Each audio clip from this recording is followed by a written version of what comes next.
अनि नमस्ते सबैजनालाई है। सधैँ जसरी नै आज भिडियो लिएर आएको छु। आज चाहिँ म सर्भिसिङ भनेर निस्केको छु है।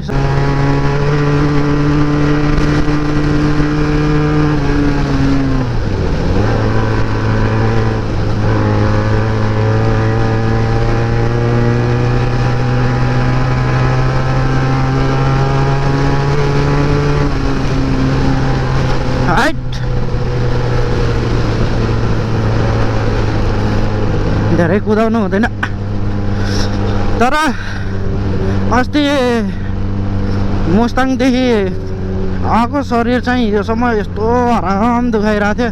हिजो दिउँसभरि आराम गरियो, आज फेरि यसो घरमा नि कति बस्नु भनेर फेरि हिँडेको छु। यस्तै हो हाइट।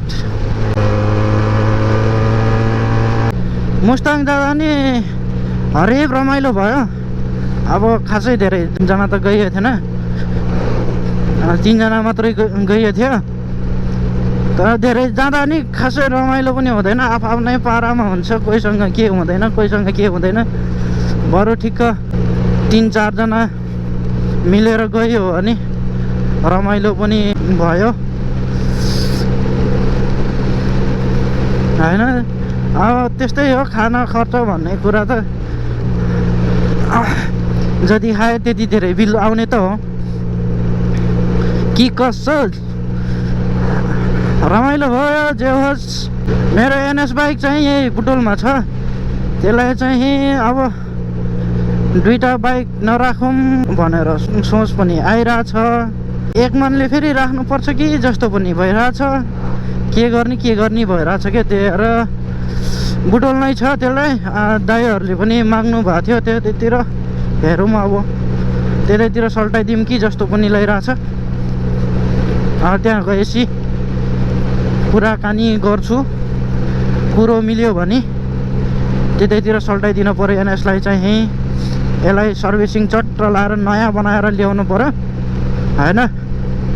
यो बाटो हिँड्दा पनि वाक्क लागिसक्यो हो।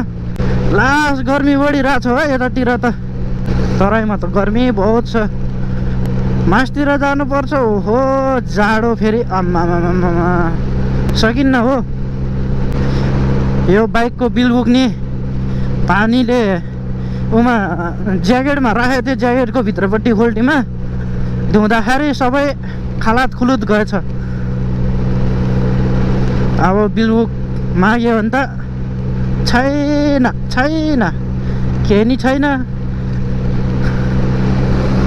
अब चिट काट्यो नि काटोस्। पछाडिको नम्बर प्लेट नि मुस्ताङ जाँदाखेरि हरायो, खसेछ। अब त्यो नि बनाउनु छ। अस्ति आउँदाखेरि चिट बनाइदिइहाल्यो नम्बर प्लेट नराखेको भनेर। मुस्ताङ जाँदाखेरि अफरोडमा झरेको भनेर भनेको थियो भन्न त, तर के गर्ने मान्नु भएन। चिट बनाइदिइहाल्नु भयो।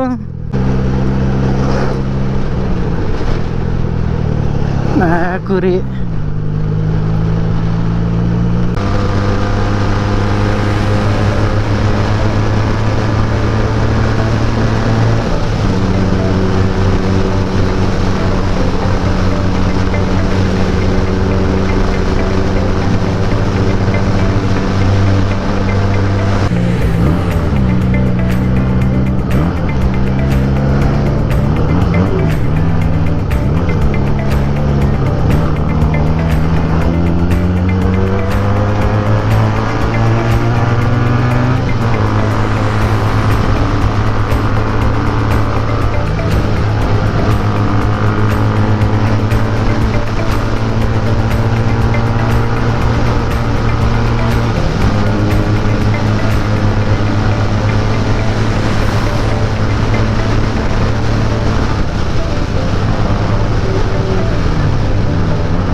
moments later.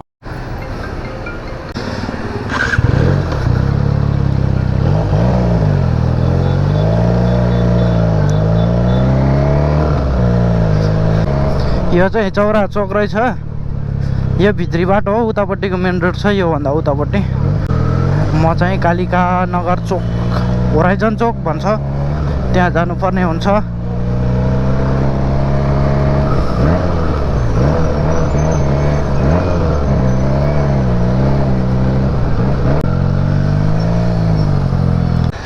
यहाँ रहेछ होराइजन चोक हैन यहाँदेखि चाहिँ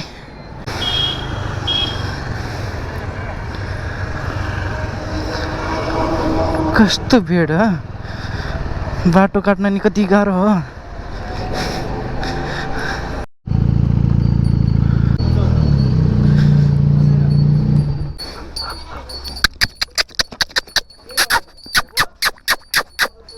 आजको भिडियो हेरेर कस्तो लाग्यो के कस्तो लाग्यो बताइदिनु होला आजको भिडियो चाहिँ यहीसम्म हुनेछ यो चाहिँ बुटुलको नाइट भ्यू भन्दा नि अब